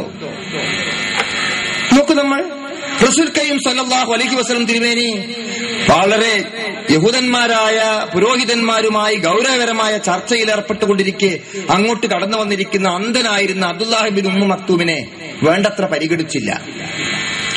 ആ അന്ധൻ കടന്നു വന്നത് പ്രവാചകൻ അത്ര ഗൗനിച്ചില്ല, എത്രേ സംഭവിച്ചുള്ളൂ. പക്ഷെ നമ്മൾ ആലോചിച്ച് നോക്കൂ, ഉടനെ ഖുർആൻ ആയത്തിറങ്ങി, അബസവതവല്ല അൻ ജാഉൽ അഅമ. അന്ധൻ കടന്നു വന്നപ്പോൾ നീ മുഖം തിരിച്ചു കളഞ്ഞുവല്ലേ. നോക്കൂ, നമ്മൾ എത്ര ഗൗരവത്തിലാണ് ഖുർആൻ ഈ കാര്യം പ്രവാചകനെ ഉണർത്തിയത്. മുഖഭാവത്തിൽ സംഭവിച്ചു പോയിരിക്കുന്ന ഒരു ചെറിയ സമീപന വ്യത്യാസം പോലും വളരെ ഗൗരവകരമായ ഒരു വിഷയമായി വിശുദ്ധ ഖുർആൻ കാണുകയും പ്രവാചകനെ അത് ഉടനെ ഓർമ്മപ്പെടുത്തുകയും ചെയ്യുന്നു. അവിടെ ഓർമ്മപ്പെടുത്തുക മാത്രമല്ല, ലോകാവസാനം വരെ വള്ളിപുള്ളി വ്യത്യാസമില്ലാതെ നിലനിൽക്കുന്ന ഖുർആനിൽ ലോകാവസാനം വരെ ജീവിക്കുന്ന മനുഷ്യനൊക്കെ ഓതണം. അബസവതവല്ല അൻ ജാഉൽ അഅമ. അന്ധൻ കടന്നു വന്നപ്പോൾ നീ മുഖം തിരിച്ചു കളഞ്ഞുവല്ലേ. എന്തിനായി തോന്നുന്നത്? നബിനെ മോശാക്കാനോ? മുഹമ്മദ് നബിനെ കുറ്റപ്പെടുത്താൻ ഖുർആൻ പറയൂ അങ്ങനെ? പിന്നെന്തിനാ അബസവതവല്ല ഖുർആനിലുണ്ടായത്? അതാ വലിയ പാഠം.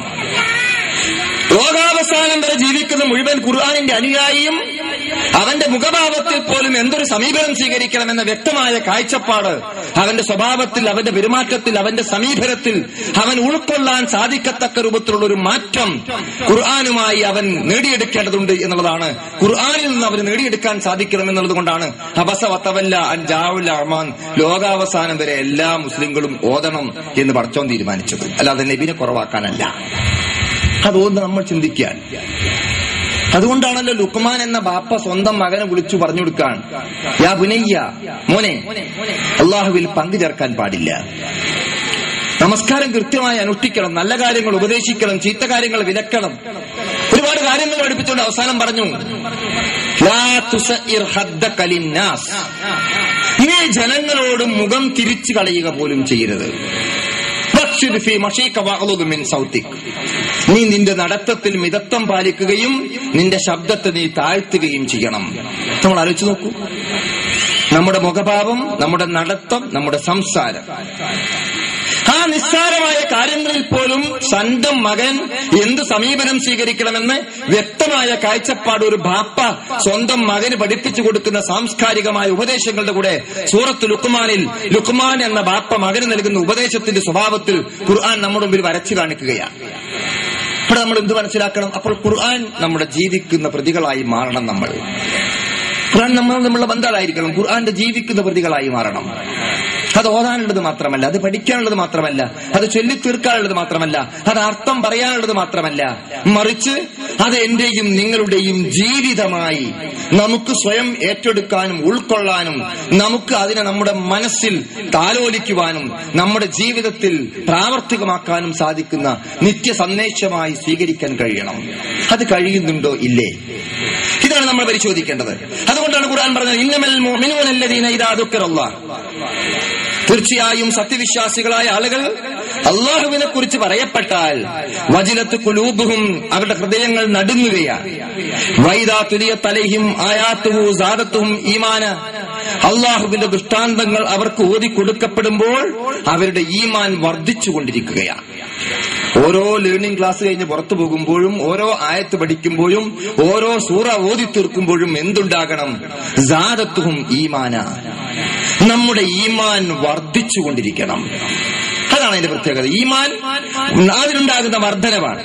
നമ്മൾ ആലോചിച്ച് നോക്കൂ, ആ കാര്യം നമ്മൾ ഖുർആൻ വളരെ വ്യക്തമായി, വിശുദ്ധ ഖുർആൻ കേൾക്കുന്ന അവസരങ്ങളിൽ ഒരു മനുഷ്യനെ സംബന്ധിച്ചിടത്തോളം ഉണ്ടാകുന്ന പ്രത്യേകത, ജൂതന്മാരായിരുന്ന ആളുകളും ഇസ്ലാം സ്വീകരിച്ചിട്ടില്ലാത്ത ആളുകൾ പോലും ഖുർആൻ കേട്ടപ്പോൾ എന്തുണ്ടായി എന്ന് ഖുർആൻ പറഞ്ഞിട്ടുണ്ട്. പ്രവാചക തിരുമേനിക്ക് ഇറക്കപ്പെട്ടിരുന്ന കാര്യം അവർ കേൾക്കുന്ന സന്ദർഭം,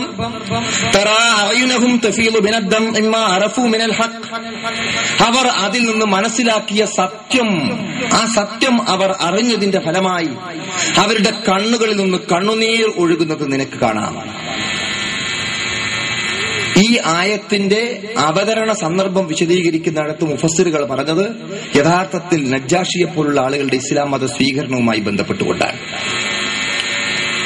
നേരത്തെ മുസ്ലിമായിട്ടില്ലാത്ത അവിശ്വാസികളായിരുന്ന ആളുകൾ പ്രവാചകൻ ഖുർആൻ ഓതുന്നത് കേട്ടപ്പോൾ അത് ശ്രദ്ധാപൂർവം കേൾക്കുകയും മനസ്സിലാക്കുകയും അതിലെ സത്യം അറിയുകയും അതിൽ ആലങ്കാരികമായി ലയിച്ചു ചേർന്നത് മാത്രമല്ല, അതിന്റെ ശബ്ദമാധുര്യത്തിൽ മാത്രം ലയിച്ചതല്ല, മിമ്മ അറഫു മിനൽ ഹഖ്, അതിൽ പറഞ്ഞിരിക്കുന്ന സത്യം വേണ്ട രൂപത്തിൽ അവർ പഠിക്കുകയും മനസ്സിലാക്കുകയും ചെയ്തപ്പോൾ അവരുടെ കണ്ണുകളിൽ നിന്ന് കണ്ണുനീർ ഒഴുകുന്ന അവസ്ഥയുണ്ടായി. റസൂൽ കരീം സല്ലല്ലാഹു അലൈഹി വസല്ലം ചരിത്രം നമ്മൾ കേട്ടിട്ടില്ലേ? ഖുർആൻ ഇറങ്ങിയത് നബിക്കാണ്. സഹാബിയോട് പ്രവാചകൻ പറഞ്ഞു ഒന്ന് ഓതാൻ. ഓതിയിട്ടൊരു പ്രത്യേക സന്ദർഭത്തിലെത്തിയപ്പോൾ റസൂൽ പറഞ്ഞു നിർത്തൂൻ. നോക്കുമ്പോൾ റസൂൽ കരയായിരുന്നു. കാരണം തന്നെ ഏൽപ്പിക്കപ്പെട്ടിരിക്കുന്ന വലിയ ബാധ്യതയെക്കുറിച്ച് ഉണർത്തുന്ന ഖുർആൻ സൂക്തം കേട്ടപ്പോൾ പ്രവാചകൻ തനിക്കിറങ്ങിയ, താൻ ഓതിക്കൊടുത്ത, താൻ പഠിപ്പിച്ചു കൊടുത്ത ഒരായത്താണെങ്കിലും അത് മറ്റൊരു സഹാബി ഓതി കേട്ടപ്പോൾ പ്രവാചകന്റെ കണ്ണിൽ നിന്ന് കണ്ണുനീർ ധാരധാരയായി വീഴുകയും. ഇതാണ് ഖുർആൻ അറിയുമ്പോൾ മനസ്സിലാക്കുമ്പോൾ ഉണ്ടാകുന്ന പ്രതികരണം. അതാണ് നമ്മൾ ആലോചിച്ച് നോക്കൂ, നമ്മളുടെ എത്ര സന്ദർഭങ്ങളിൽ നമുക്ക് ആ ഒരു ചിന്തയുണ്ടായി. നമ്മൾ സ്വർഗത്തെക്കുറിച്ച്, നരകത്തെക്കുറിച്ച്, പരലോകത്തെക്കുറിച്ച്, വിചാരണയെക്കുറിച്ച്, രക്ഷാശിക്ഷകളെക്കുറിച്ചൊക്കെ സുന്ദരമായി മനോഹരമായി ഓതുകയും കേൾക്കുകയും ചെയ്യുന്നു. പക്ഷേ അത് മനസ്സിലാക്കുമ്പോൾ മാത്രമാണ് എന്റെയും നിങ്ങളുടെയും ഹൃദയത്തിൽ അതിനനുസരിച്ച് സ്വാധീനമുണ്ടാകുന്നത്. അതാണ് നിങ്ങൾക്ക് കിട്ടിയ ഭാഗ്യം. ന്റെ പഠിതാക്കൾ എന്ന നിലക്ക് നിങ്ങൾക്ക് കിട്ടിയിരിക്കുന്ന ഭാഗ്യം അതാണ്. കാരണം അത് കേവലം കേൾക്കുക മാത്രമല്ല, ഓതുക മാത്രമല്ല, അതിന്റെ അന്തസ്സത്ത, അതിന്റെ ആശയം മനസ്സിലാക്കാനുള്ള അവസരമുണ്ടാകുമ്പോൾ അത് നമ്മുടെ മനസ്സിൽ ഏറെ സ്വാധീനം ചെലുത്തുന്ന അവസ്ഥയുണ്ടായി. നോക്കൂ, നമ്മൾ ഖുർആൻ പറഞ്ഞത് യഖൂലൂന റബ്ബന ആമന്ന, കണ്ണുനീർ ഒഴുകുക മാത്രമല്ല, അവർ പറഞ്ഞു പടച്ച തമ്പുരാനെ ഞങ്ങൾ വിശ്വസിച്ചിരിക്കുന്നു. ഫക്തുബിനാ ഷാഹിദീൻ, സത്യസാക്ഷികളോടൊപ്പം ഞങ്ങളെ നീ ചേർക്കണമേ, രേഖപ്പെടുത്തണമേ നാഥ എന്ന് പറഞ്ഞുകൊണ്ട് അവർ ഇസ്ലാം സ്വീകരിക്കാൻ തയ്യാറായി. ഖുർആൻ കേട്ടപ്പോഴുണ്ടായ മാറ്റമാണത്. ഖലീഫ ഉമറിന്റെ ചരിത്രം നമുക്ക് സുപരിചിതമാണ്. പ്രവാചകന്റെ തല കൊയ്തെടുക്കാൻ വേണ്ടി ഊരിപ്പിടിച്ച വാളുമായി കുതിരപ്പുറത്ത് ടക് ടക് ശബ്ദവുമായി ഇറങ്ങിത്തിരിച്ചിരുന്ന ഖലീഫ ഉമർ, ധീരനും വീരശൂര പരാക്രമിയുമായിരുന്ന ഖലീഫ ഉമർ. ഉമർ എന്ന് കേട്ടാൽ മക്ക കിടുകിടെ വിറയ്ക്കുന്ന ആ ചരിത്ര പാരമ്പര്യമുണ്ടായിരുന്ന അവസ്ഥ. ഉമർ യഥാർത്ഥത്തിൽ പ്രവാചകന്റെ തലക്ക് നൂറുകണക്കിൽ ചുവന്ന ഒട്ടകങ്ങൾ ഇനാം പ്രഖ്യാപിക്കപ്പെട്ടപ്പോൾ ഞാൻ ആ തല കൊയ്തെടുത്തുകൊണ്ടുവന്ന് തളികയിൽ നിങ്ങളുടെ മുമ്പിൽ പ്രതിഷ്ഠിക്കാമെന്ന് പറഞ്ഞുകൊണ്ട് ധീരമായി ഊരിപ്പിടിച്ച വാളുമായി പോയ ഉമർ. പക്ഷെ നമ്മൾ എന്തേ കേട്ടത്? വഴിയിൽ വെച്ച് സഹോദരിയുടെ വീട്ടിൽ വെച്ച് സഹോദരി ഓതുന്ന ഖുർആൻ തട്ടിപ്പറിച്ചു മറച്ചു നോക്കിയപ്പോൾ അഷ്ഹദു അല്ലാ ഇലാഹ ഇല്ലല്ലാഹ് വ അഷ്ഹദു അന്ന മുഹമ്മദ് റസൂലുള്ളാഹ് എന്ന് അംഗീകരിക്കുകയാണ് ചെയ്തത്. നമുക്ക് നമ്മൾ ഖുർആന്റെ സ്വാധീനമാണ്. എത്ര പെട്ടെന്ന് ആ മാറ്റമുണ്ടായത്, ആ പരിവർത്തനം ഉണ്ടായത്. എന്നിട്ടോ പ്രവാചകൻ മരിച്ചു എന്ന് പറഞ്ഞപ്പോൾ ഉമർ വാളൂരി എന്നാണ് നമ്മുടെ ചരിത്രത്തിൽ വായിക്കുന്നത്. അവിടെ ഖലീഫ അബൂബക്കർ രംഗത്ത് വരേണ്ടി വന്നു. മുമ്പ് പ്രവാചകന്മാർ കഴിഞ്ഞു പോയിട്ടുണ്ട്. പ്രവാചകൻ മരിക്കുന്നത് ആയത്തോതി കൊടുത്തപ്പോൾ ഉമറിന് യഥാർത്ഥത്തിൽ വാള് ഉറയിലിടാൻ കഴിഞ്ഞത്. നോക്കൂ, നമ്മുടെ എന്തൊരു മാറ്റാണത്. മുഹമ്മദ് നബിയുടെ തല കൊയ്തെടുക്കാൻ വേണ്ടി ഉരിപ്പിടിച്ച വാളുമായി വന്ന മനുഷ്യൻ മുഹമ്മദ് മുസ്തഫ സല്ലല്ലാഹു അലൈഹി വസല്ലം വഫാത്തായിരിക്കുന്നു എന്ന് കേട്ടപ്പോൾ ആരാണ് പറഞ്ഞത് എന്ന് ചോദിച്ചുകൊണ്ട് വാളൂരാൻ സന്നദ്ധമാകുന്ന അവസ്ഥയിലേക്ക് അദ്ദേഹത്തിന്റെ മനസ്സിലുണ്ടാക്കിയ മാറ്റം വിശുദ്ധ ഖുർആനിന്റെ വശ്യമനോഹരമായിരിക്കുന്ന ആ പ്രത്യേകമായിരിക്കുന്ന സവിശേഷമായിരിക്കുന്ന ശക്തിവിശേഷം അതൊന്നു മാത്രമാണ്. ഇത് എന്റെയും നിങ്ങളുടെയും മനസ്സുകളിൽ സ്വാധീനം ചെലുത്താൻ ഇന്നും ശക്തമാണ് എന്ന് നമ്മൾ മനസ്സിലാക്കണം. ഇന്ന് മാത്രമല്ല, ലോകാവസാനം വരെ ഈ ഖുർആനിന്റെ പ്രത്യേകത ഇത് നിത്യനൂതനമാകുന്നു എന്നുള്ളതാണ്. എന്നും ലേറ്റസ്റ്റ് പതിപ്പാണ്. നമ്മൾ ആലോചിച്ചു, നമ്മൾ എത്ര പ്രാവശ്യം ഓതിയ ആയത്തുകളാണ്. അടുത്തൊരു പൂജലുണ്ടായപ്പോ അൽക്കാരിയ മൽക്കാരിയ എന്ന് ഓതിയപ്പോ നമുക്ക് തോന്നി ഇത് ഇന്നലെ ഇറങ്ങിയതാണോ എന്ന്. സുനാമി ഉണ്ടായപ്പോ ചില ആയത്ത് ഇപ്പൊ നമുക്ക് ഇപ്പൊ സുനാമി ഉണ്ടായാൽ അവതരിച്ച ആയത്താണോ തോന്നിയില്ലേ? പല ആയത്തുകളെ ഞാൻ വിശദമായി സംസാരിക്കാൻ ഇവിടെ സമയമല്ല. ഞാൻ പറഞ്ഞു വന്ന യഥാർത്ഥമായി ആലോചിച്ച് ഓരോ ആയത്തുകളും നിങ്ങൾ എക്സാമ്പിൾ എടുത്തു നോക്കൂ, നമുക്കിവിടെ കാണാൻ സാധിക്കും. കാരണം ഓരോ ഘട്ടങ്ങളിലും ഒരു സുനാമി കഴിഞ്ഞ് പിറ്റേത്തെ ജുമാ ഖുത്ബയിൽ ആ ആയത്ത് ഇത് ആയത്ത് ഇന്നലെ ഇറങ്ങിയതാണോ എന്ന് നമുക്ക് തോന്നിപ്പോവുകയാണ്. പക്ഷെ അത് ഇന്നലെ ഇറങ്ങിയതല്ല, അത് അന്നേ ഖുർആനിലുള്ളതാണ്. പക്ഷെ ഓരോ സന്ദർഭത്തിലും അതിന്റെ സവിശേഷത അതാ. നമ്മളൊന്ന് ആലോചിച്ച് നോക്കൂ. നിരപരാധികളായ കുട്ടികളെ നിങ്ങൾ എന്തിനു വേണ്ടി കൊന്നൊടുക്കുന്നു എന്നുള്ള ആയത്ത്, അത് ഞാൻ നിങ്ങൾ കേട്ടപ്പോ നമ്മൾ എന്താ വിചാരിച്ചത് എന്നങ്ങനെ തോന്നുമോ?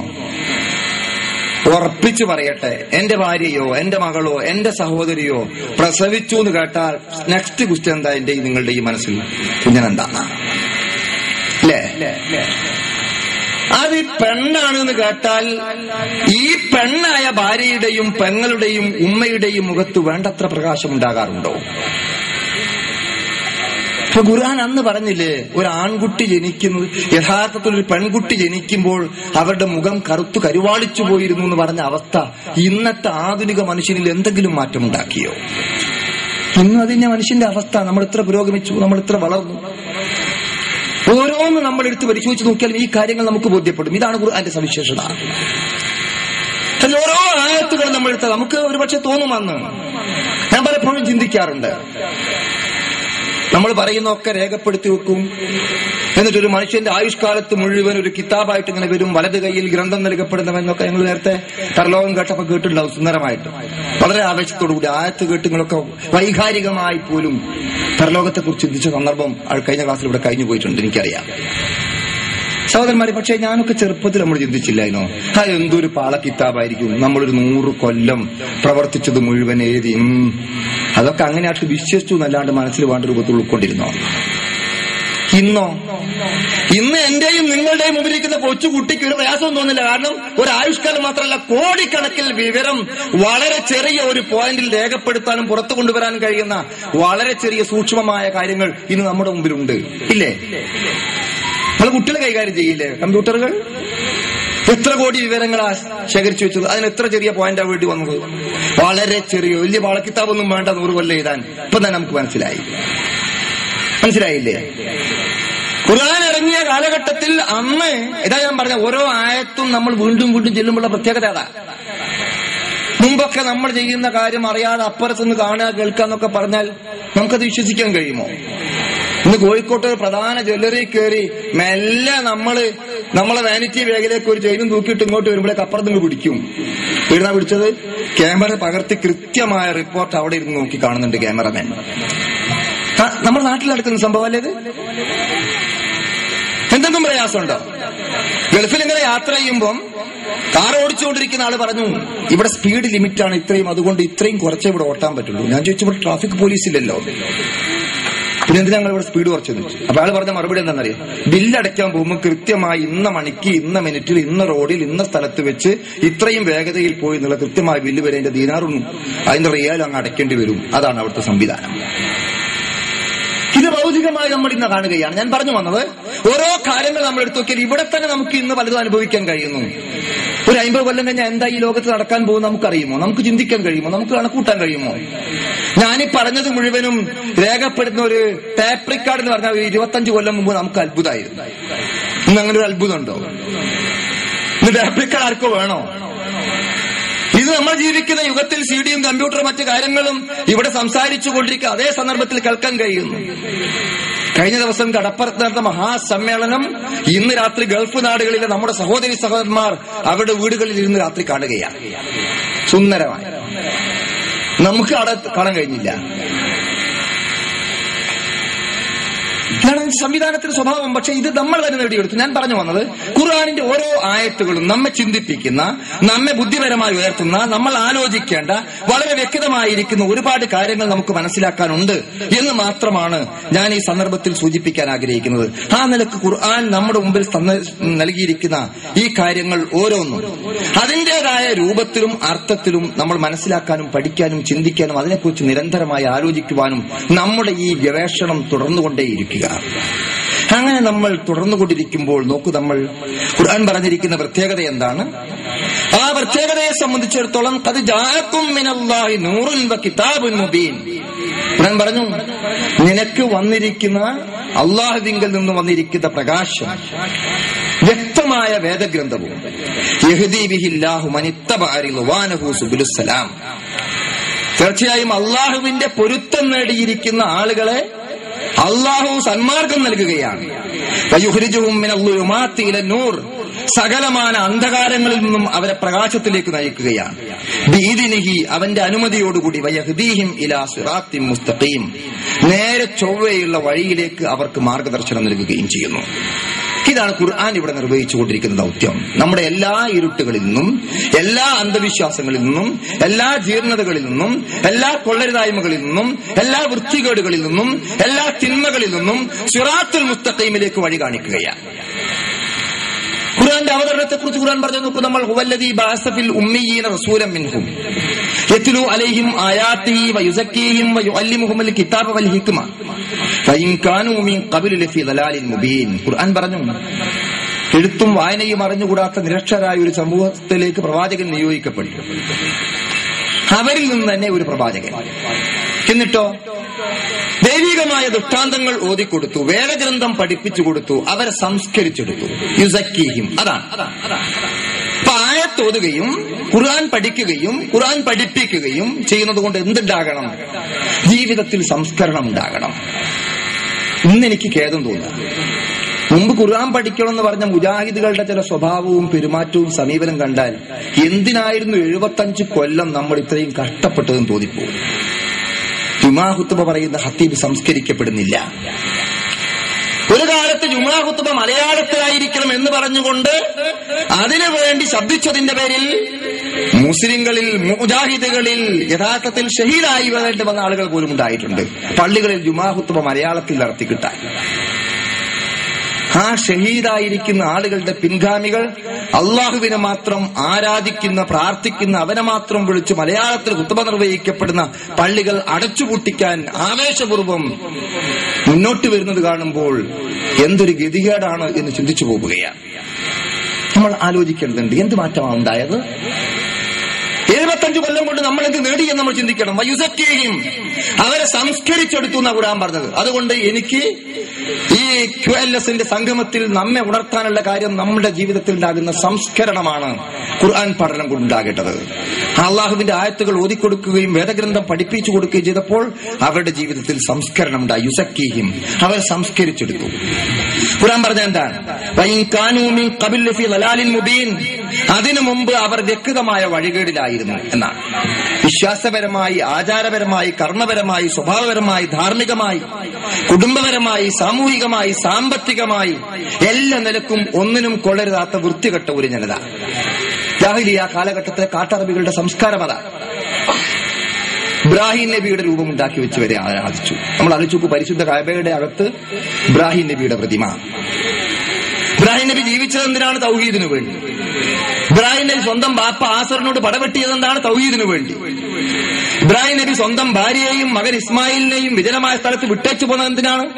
പരിശുദ്ധ കഅബ മന്ദിരത്തിന് വേണ്ടി.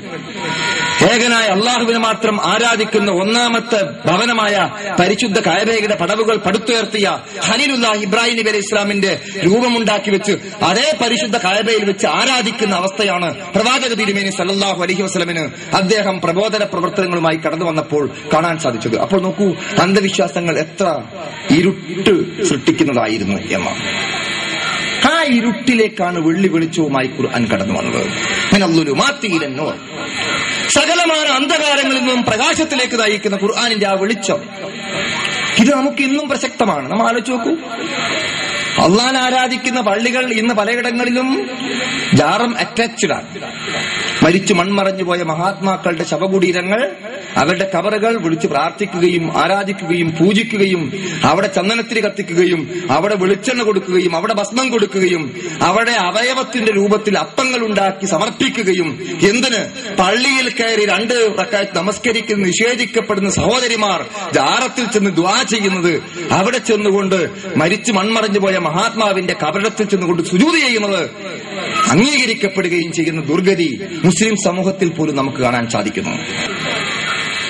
KNM-ന്റെയും ISM-ന്റെയും MSM-ന്റെയും പ്രവർത്തകന്മാരുണ്ട്, നേതാക്കന്മാരുണ്ട്.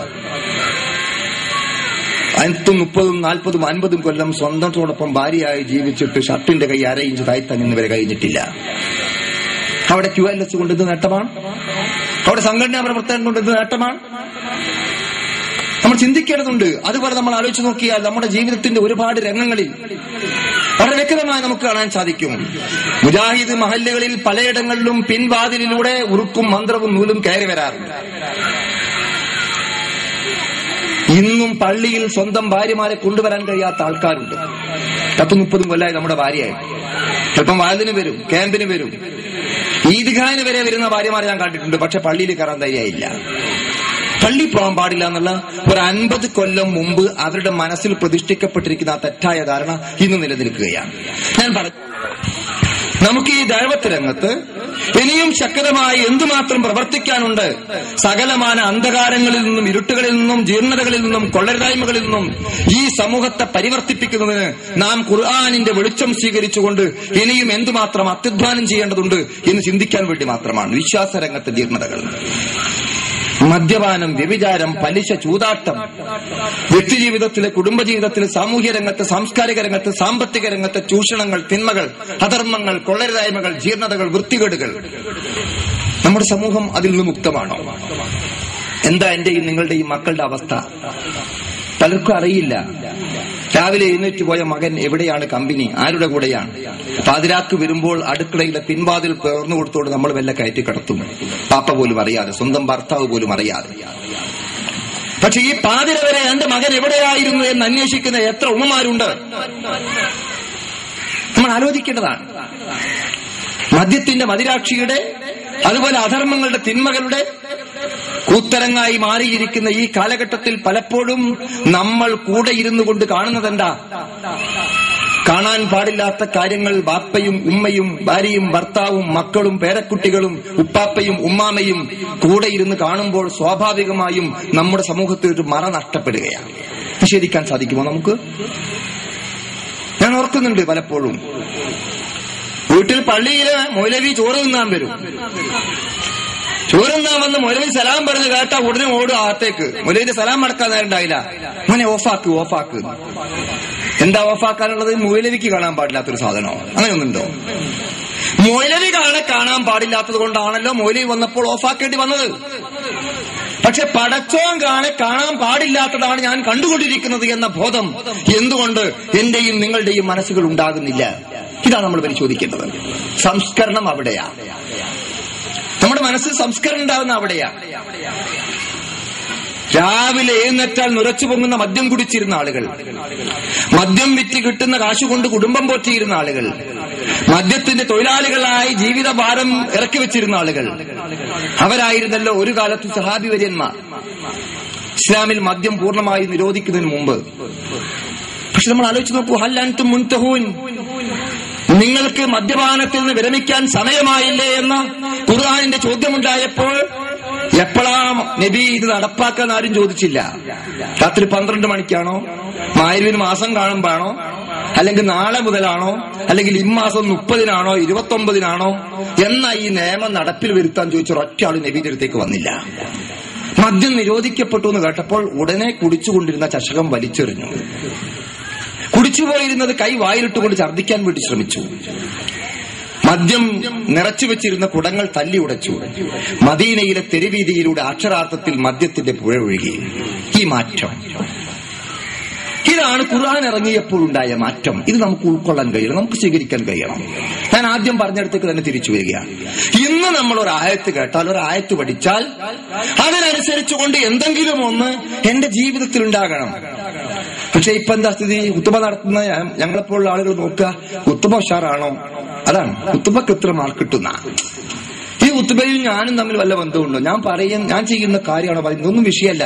എന്റെ കുത്തുബ ഉഷാറാണോ? 4 ആള് കേട്ടാ ഒരുവിന്റെ കുത്തുബ തരക്കടില്ല അറിയണം. അങ്ങനെയല്ലേ?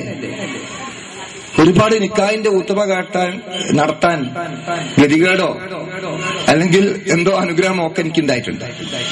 പല നിക്കാഹിന്റെ കുത്തുബക്കും ചെന്നിങ്ങനെ എഴുന്നേറ്റ് നിൽക്കുമ്പോൾ വിളിച്ചു പറയും, മലവി എന്താണ് 10 പവനാട്ടോ മഹർ?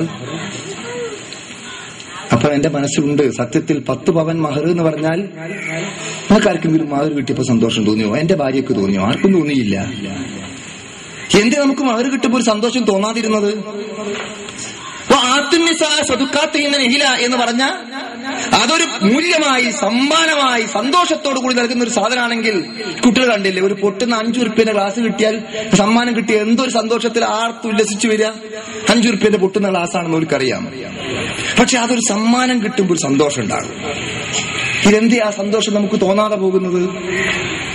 അത് നമുക്കില്ലാതെ പോകുന്നത്? എന്റെ ഭാര്യക്ക് ഞാൻ മഹർ കൊടുത്തപ്പോൾ സന്തോഷമില്ലാത്തൊരവസ്ഥ എന്തുകൊണ്ടുണ്ടായി എന്ന് നമ്മൾ പരിശോധിക്കുമ്പോൾ അവിടെ നമുക്ക് ഈ 10 പവൻ മഹർ എന്ന് പറഞ്ഞിരിക്കുന്നത് യഥാർത്ഥത്തിൽ അത് പോസിറ്റീവ് അല്ല, നെഗറ്റീവ് ആകും. ആ രൂപത്തിൽ നടപ്പാക്കാൻ കഴിയുന്ന രൂപത്തിലുള്ള ഒരു സംസ്കരണം നമ്മുടെ ജീവിതത്തിൽ ഉണ്ടാക്കിയെടുക്കണം. അപ്പൊ മുജാഹിദുകൾ തന്നെ സംസ്കരിക്കപ്പെടേണ്ട ഒരു അവസ്ഥ. ഖുത്ബ നടത്തുന്ന ഖത്തീബും മലയാളത്തിൽ ഖുത്ബ കേൾക്കുന്ന മുജാഹിദുകളും പോലും 10ഉം 50ഉം കൊല്ലം ജുമാ ഖുത്ബ നടത്തിയിട്ടും ജുമാ ഖുത്ബ കേട്ടിട്ടും നന്നായില്ല. അവരുടെ സ്വഭാവവും അവരുടെ പെരുമാറ്റവും അവരുടെ സംസ്കാരവും അവരുടെ വൃത്തിഹീനമായിരിക്കുന്ന കുതന്ത്രങ്ങളും ഒക്കെ നമുക്ക് ബോധ്യപ്പെടുത്തിരുന്ന അതാണ്. അപ്പൊ നമ്മൾ ഇനിയും എത്ര അധ്വാനിക്കേണ്ടതുണ്ട് എന്ന് നമ്മൾ ചിന്തിക്കുക. നമുക്ക് ലഭ്യമാകുന്ന ഖുർആൻ പഠിക്കാനുള്ള, ഖുർആൻ മനസ്സിലാക്കാനുള്ള അവസരങ്ങൾ ഉപയോഗപ്പെടുത്തി പരമാവധി ഒരായത്ത് പഠിച്ചാൽ, ഒരു വാക്ക് പഠിച്ചാൽ അതിലെന്തെങ്കിലും എനിക്ക് ഉൾക്കൊള്ളാനുണ്ടോ എന്ന് ചിന്തിക്കുകയും ഖുത്ബ നടത്തുന്ന ഞാൻ അത് എന്റെ ജീവിതത്തിൽ ഉൾക്കൊള്ളാൻ തക്ക രൂപത്തിൽ സ്വീകരിക്കാൻ, ഖുത്ബ കേൾക്കുന്ന നിങ്ങൾ അതിൽ വല്ലതും പഠിക്കാനുണ്ടോ, പ്രാവർത്തികമാക്കാനുണ്ടോ, ഉൾക്കൊള്ളാനുണ്ടോ എന്ന പോസിറ്റീവായി ചിന്തിക്കുവാൻ മൗലവിയുടെ ഖുത്ബയുടെ ഭാഷാ ശൈലിക്കും ഖുർആൻ ഓത്തിനും അദ്ദേഹത്തിന്റെ അവതരണ ഭംഗിക്കും മാർക്കിടുന്ന പണിയല്ല ഖുത്ബ കേൾക്കുന്ന ആളുകൾക്ക് ഉണ്ടാവേണ്ടത്. മറിച്ച് അതിലെന്തുണ്ട് ഉൾക്കൊള്ളാൻ, എന്തുണ്ട് സ്വീകരിക്കാൻ, എന്തുണ്ട് നമ്മുടെ ജീവിതത്തിൽ മാറ്റം വരുത്താൻ, ആ ഒരു വിമർശന ബുദ്ധിയ കാര്യങ്ങൾ നോക്കിക്കാണാനും പഠിക്കാനും ചിന്തിക്കാനും തയ്യാറാകണം എന്ന് സൂചിപ്പിച്ചുകൊണ്ട് ഞാൻ ചുരുക്കുകയാണ്. അസ്സലാമു അലൈക്കും.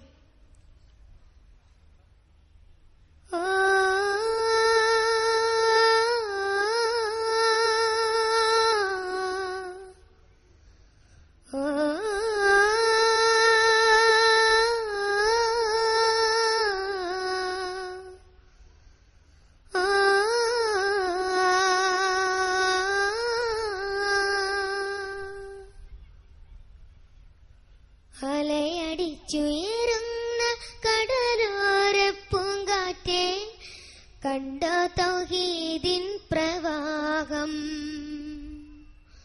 കുങ്കുമച്ചവിമാഞ്ഞ ഈ സായം സന്ധ്യയിൽ അറിയൂ ഈമാനിൻ പ്രഭാവം.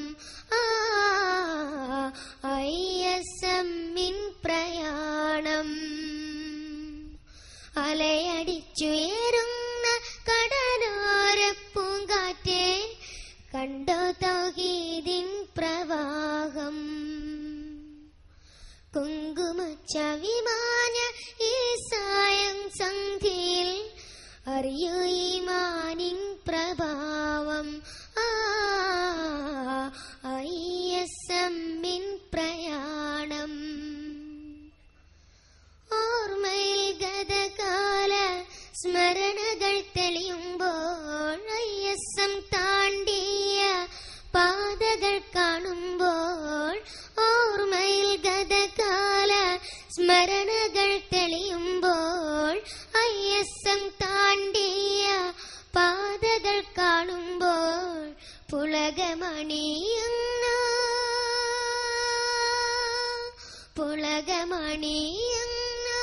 കോൾമയർ കൊള്ളുന്നു, അഹദോനിൽ സ്തുതി പാടിടുന്നു. അഹദോനിൽ സ്തുതി പാടിടുന്നു. അലയടിച്ചുയരുന്ന കടലോര പൂങ്കാറ്റേ, കണ്ടോ തൗഹീദിൻ പ്രവാഹം. തൗഹീദിൻ തൈ നട്ടു തടമിട്ടു വളമിട്ടു, കളകൾ പറിക്കുവാൻ കൂട്ടായി മുന്നിട്ടു. തൗഹീദിൻ തൈ നട്ടു തടമിട്ടു വളമിട്ടു, കളകൾ പറിക്കുവാൻ കൂട്ടായി മുന്നിട്ടു. ഒത്തുപിടിച്ചോരാ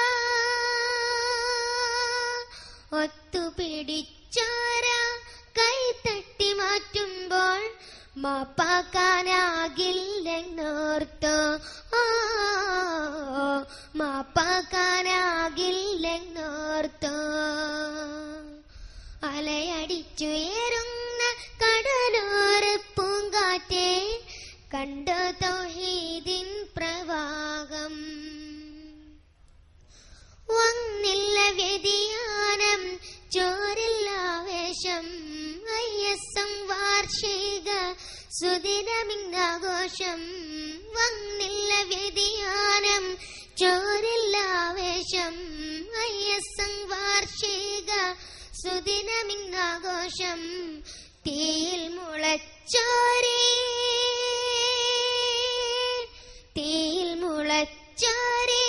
യുവജന പ്രസ്ഥാനം വെയിലത്ത് വാടില്ല ഓർക്കൂ